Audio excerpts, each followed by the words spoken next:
Bonjour à tous. Édition spéciale toujours consacrée à cette nouvelle guerre au Proche-Orient après le lancement d'une offensive militaire du Hamas. Offensive multiple, tirs de roquettes, infiltration de combattants en territoire israélien. Israël qui a été pris par surprise.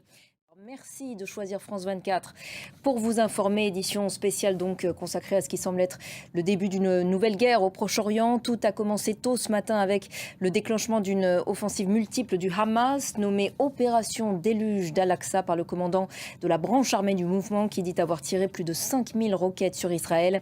Un chiffre invérifiable, mais l'offensive a été assurément massive. Offensive terrestre aussi avec l'infiltration de combattants palestiniens en territoire israélien. Certains seraient même arrivé par les airs et par la mer, une offensive coordonnée qui a pris par surprise l'État hébreu. Avant d'en parler en détail avec nos chroniqueurs et correspondants, résumé des dernières heures avec Anne-Claire Poignard. Le bilan, je vous le rappelle, a été revu largement à la hausse. Au moins 70 morts côté israélien selon les services de sécurité, au moins 100 selon les médias israéliens et côté palestinien. Donc au moins 198 morts après des représailles sur la bande de Gaza. On rejoint notre correspondante à Jérusalem, Claire Duhamel. Le porte-parole de l'armée israélienne annonce également que des centaines de milliers de réservistes pourraient être mobilisés. Merci beaucoup Claire, vous restez évidemment avec nous dans le cadre de cette édition spéciale. Notre journaliste Shirley Sidbon est revenue tout à l'heure sur le sentiment de stupéfaction, d'incrédulité même de la population israélienne qui ne pensait pas qu'une telle offensive, notamment terrestre, pouvait être réalisée sur son sol. Écoutez. Également avec nous Karim-Émile Bittard, professeur de relations internationales à l'ENS, l'école normale supérieure. Merci beaucoup Karim-Émile Bittard d'avoir accepté notre invitation sur France 24. Cette attaque semble avoir pris Israël par surprise. Le pays, aux yeux de beaucoup, est une véritable forteresse. Ça vous a surpris également ? Oui, c'était très surprenant. Merci beaucoup Karim-Émile Bittard. Vous restez évidemment avec nous dans le cadre de cette édition spéciale. Bruno, vous vouliez peut-être réagir sur justement ce contexte que notre invité évoquait, notamment de rapprochement en cours entre Israël et l'Arabie Saoudite qui a pu jouer. Oui, alors là, c'est l'Iran qui serait finalement plus ou moins derrière tout ce qui se passe en ce moment.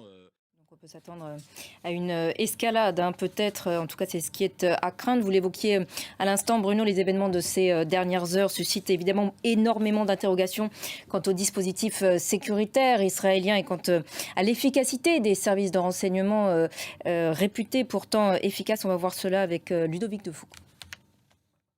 Voilà, Claire Duhamel, on l'a entendu à travers ce sujet, beaucoup d'incrédulité et de critiques, beaucoup interrogent l'efficacité des services de renseignement israéliens. Malgré tout, l'heure est paradoxalement à l'unité nationale.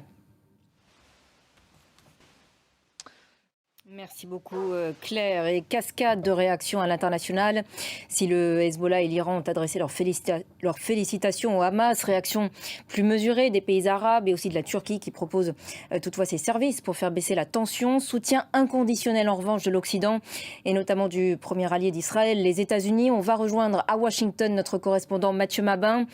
Mathieu, solidarité donc sans équivoque des États-Unis avec Israël aujourd'hui. Oui, sans équivoque. Merci beaucoup Mathieu. Dernière question pour notre invité Karim-Émile Bittard, professeur de relations internationales à l'ENS. Karim-Émile Bittard, pour rebondir sur ce que disait à l'instant notre correspondant à Washington, a priori on pourrait voir apparaître, disons, une guerre sur plusieurs fronts, effectivement. Pour le Liban, si cela devrait intervenir, ce serait véritablement le coup de grâce.